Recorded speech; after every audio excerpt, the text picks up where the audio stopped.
नमस्कार। Chemistry with Gyanendra में आप सभी का हार्दिक स्वागत है। आज बात करेंगे हम क्लास 12th के चैप्टर नंबर 3 वैद्युत रसायन। और वैद्युत रसायन चैप्टर के अंदर बात करने वाले हैं हम लोग वैद्युत अपघटनीय सेल के बारे में। तो इस वीडियो में केवल वैद्युत अपघटनीय सेल के बारे में चर्चा की जाएगी। वैद्युत अपघटनीय सेल क्या होता है और वैद्युत अपघटनीय सेल की प्रोसेस क्या होती है। तो चलिए स्टार्ट करते हैं। वैद्युत अपघटनीय सेल, वैद्युत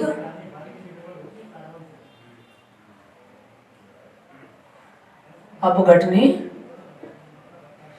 सेल, इलेक्ट्रोलाइटिक सेल।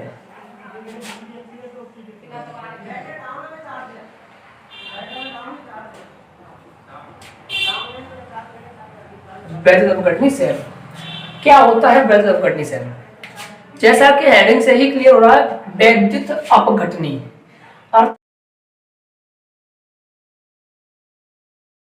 अर्थात एक ऐसा सेल जिसके अंदर कोई रासायनिक अभिक्रिया होनी है लेकिन वो अपने आप नहीं हो पा रही है, तो उस सेल के द्वारा रासायनिक अभिक्रिया कराई जाएगी। उस सेल को क्या कहेंगे? वैद्युत अपघटनीय सेल। इसका मेन फंक्शन क्या होता है? यह सेल जो होता है वैद्युत के द्वारा, वैद्युत ऊर्जा के द्वारा रासायनिक अभिक्रिया संपन्न कराता है। तो इसका मतलब हो जाएगा वह सेल जिसमें वैद्युत ऊर्जा को रासायनिक ऊर्जा में बदला जाता है। किस ऊर्जा को किसमें? वैद्युत ऊर्जा को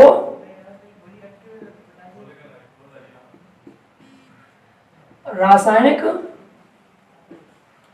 ऊर्जा में बदला जाता है।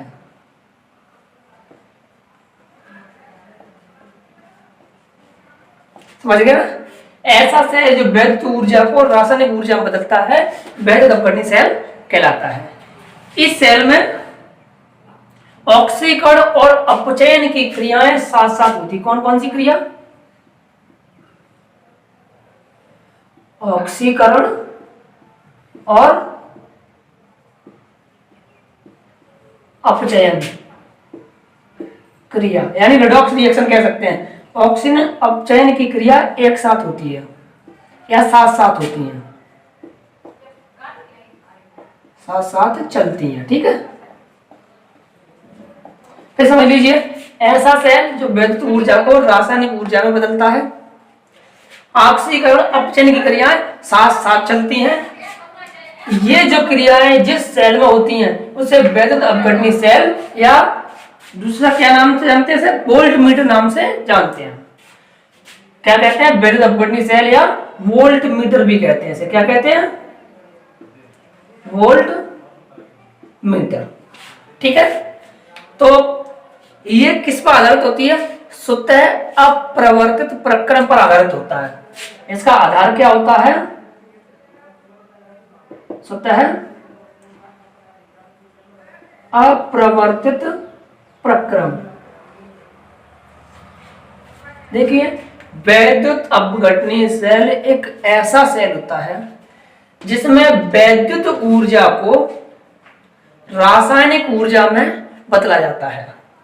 इस सेल के अंतर्गत ऑक्सीकरण अपचयन की क्रिया अर्थात रिडॉक्स रिएक्शन अर्थात उपचयोपचयन की अभिक्रिया साथ साथ चलती है। इस सेल को वोल्ट मीटर नाम से भी जानते हैं और यह स्वतः अपरिवर्तित प्रक्रम पर आधारित होती है। अब इस सेल की बात कर ली जाए, डायग्राम बना लिया जाए। देखें, एक पात्र होता है, कंटेनर, ठीक है, और इस पात्र में वैद्युत अपघट्य पदार्थ भर दिया जाता है। जली विलयन होता है इसमें, अर्थात इसमें हम भर ले रहे हैं तनु HCl, मतलब हाइड्रोक्लोरिक अम्ल का तनु विलयन। कैसा? तनु HCl भर लिया। ठीक है, इसमें 2 इलेक्ट्रोड लगाए हैं। ये वाला जो इलेक्ट्रोड है ये कहलाता है एनोड और ये होता है कैसा, धनात्मक। देखें, वैद्युत अपघटनीय सेल में एनोड कैसा होता है, धनात्मक होता है। बाकी सभी सेलों में एनोड ऋणात्मक होगा, जो कि आगे पढ़ेंगे। ठीक है, तो वैद्युत अपघटनीय सेल में एनोड कैसा होता है, ऋणात्मक होता है। और किसका बना होता है, ये प्लेटिनम का। ठीक है, पीटी इलेक्ट्रोड होता है। इसी सेल में दूसरा जो भाग होता है वो क्या कहलाता है, वो कैथोड कहलाता है, कैथोड। और कैथोड कैसा होता है, वैद्युत अपघटनीय सेल में जो कैथोड होता है वो ऋणात्मक होता है। क्लियर। यहां तनु HCl का विलयन भर दिया गया है। ये भी इलेक्ट्रोड किसका है, प्लेटिनम का बना हुआ है। तो एनोड कैथोड किसके बना होते हैं, प्लेटिनम के। और पात्र में क्या भरा हुआ है, तनु HCl भरा हुआ है। इसे विद्युत स्रोत से जोड़ देते हैं, यानी किससे जोड़ दिया गया, इसे बैटरी से जोड़ दिया गया। किससे, बैटरी से, यानी ऊर्जा स्रोत से जोड़ दिया गया। अब इसमें क्या होता है, इसमें कौन सी क्रिया शुरू हो जाती है, ऑक्सीकरण अपचयन की। अर्थात ऑक्सीकरण अपचयन क्रिया क्या कहते हैं, रिडॉक्स रिएक्शन। ठीक है, इसमें रिडॉक्स की क्रिया प्रारंभ हो जाती है। तो रिडॉक्स क्या होती है, एक पर होती है ऑक्सीकरण की क्रिया और एक पर होती है अपचयन की क्रिया। अब कहां पर ऑक्सीकरण की क्रिया होती है सेल में और कहां पर अपचयन की क्रिया होती है, उसके बारे में जानकारी प्राप्त करते हैं। सबसे पहले नंबर बात कर लेते हैं हम इसकी, रिडॉक्स रिएक्शन लिख देते हैं। जो HCl का विलयन है, ये ऐसा है, जलीय विलयन है, एक्वस। ठीक है, तो इसे आप आयनीकरण कर दीजिए, तो ये हो जाएगा आपका H प्लस Cl माइनस। ठीक, तो ये तो आपकी होगी कॉमन रिएक्शन। क्लियर। अब देखेंगे यहां पर जो एनोड है वो कैसा भाई, धनात्मक, कैथोड है वो कैसा, ऋणात्मक। अब इसका मतलब हो जाएगा धनात्मक चीज है, इस पर एनोड पर ऑक्सीकरण की क्रिया होती है, सदैव ऑक्सीकरण होगी, चाहे सेल कोई सा भी हो, बस चिन्ह चेंज हो सकते हैं, चिन्ह चेंज हो सकते हैं, लेकिन एनोड पर ऑक्सीडेशन होता है, कैथोड पर रिडक्शन होता है। पूरे सेल में रिडॉक्स रिएक्शन होती है। अब सबसे पहले नंबर हम लोग बात करते हैं, किसकी बात कर लें, एनोड की।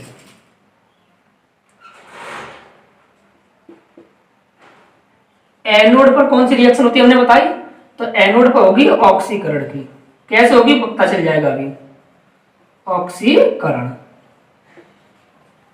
ऑक्सीकरण अपचयन, तो ये 11th क्लास की बात है, छोटी छोटी है। इलेक्ट्रॉन कोई परमाणु त्यागता है तो ऑक्सीकरण की क्रिया होती है, इलेक्ट्रॉन ग्रहण करता है तो अपचयन की क्रिया होती है। ऑक्सीजन से सहयोग हो जाए या हाइड्रोजन बाहर चला जाए तब भी ऑक्सीकरण होता है ना, तो वही सारी चीजें हैं। अब देखें, एनोड पर ऑक्सीकरण की क्रिया हो रही है, यहां क्या प्राप्त हुआ आपका, क्लोरीन, क्लोराइड आयन है। तो ये क्लोराइड आयन क्या काम करेगा, एक इलेक्ट्रॉन को लूज करेगा, मतलब एक इलेक्ट्रॉन को त्यागेगा। इसके पास ऋण आवेश है, इसका मतलब एक इलेक्ट्रॉन एक्स्ट्रा, तो ये क्या बनाएगा, 1/2 Cl2, क्लोरीन गैस बना जाएगा। देखिए यहां पर क्लोराइड आयन है, एक इलेक्ट्रॉन लूज करेगा, मतलब एक इलेक्ट्रॉन मुक्त करेगा, ये 1/2 Cl2, यानी कि अणु अवस्था में आ गया। 1/2 आधा Cl2 मतलब Cl हो गया, तो 1/2 Cl2 बन जाएगा, प्लस इलेक्ट्रॉन बाहर चला जाएगा। इलेक्ट्रॉन तीर से जब भी आगे लिखा हो क्रिया कौन सी होगी, ऑक्सीकरण की। तो आप देख रहे हैं यहां पर एनोड पर क्रिया कौन सी हो रही है, ऑक्सीकरण की, और क्या मिल रहा है, क्लोरीन। तो देखो एनोड पर क्रिया कौन सी हुई, ऑक्सीकरण की, और ऑक्सीकरण की क्रिया के फलस्वरूप क्या प्राप्त हुआ, Cl2। ठीक है, याद रखेंगे। अब बात किसकी करते हैं, कैथोड की।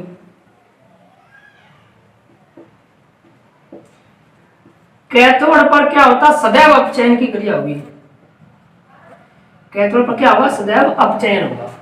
अब देखें, पहली रिएक्शन आपने H प्लस Cl- किया था, इस Cl- ने एक इलेक्ट्रॉन लूज किया, क्लोरीन गैस बनाई, तो ये इलेक्ट्रॉन उस परिपथ में ही तो रहा, उस सिस्टम में ही तो रहा। अब इस इलेक्ट्रॉन को ये हाइड्रोजन ग्रहण करेगा, क्योंकि सभी को पता है हाइड्रोजन में प्लस चार्ज है, इसका मतलब हाइड्रोजन के पास अभी इलेक्ट्रॉन नहीं है।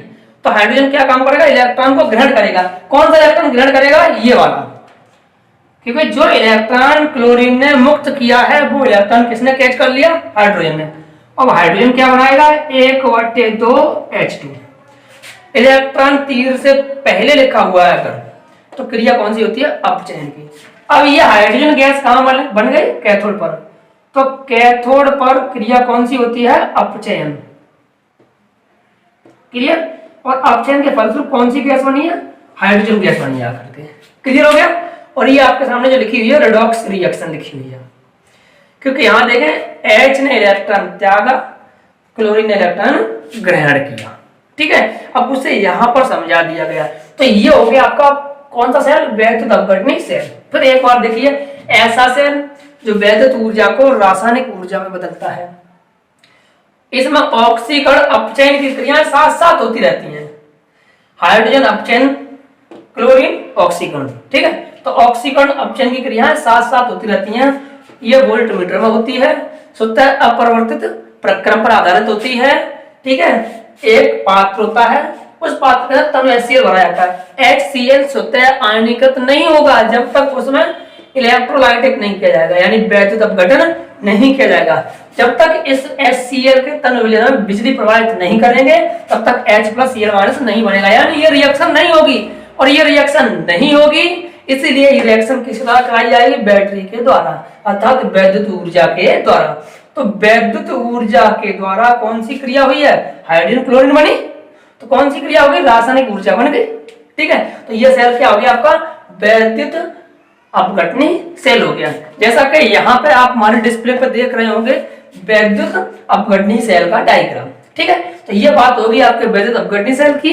जरा इसका स्क्रीनशॉट ले लीजिए, आगे पर अगले टॉपिक को बताएंगे।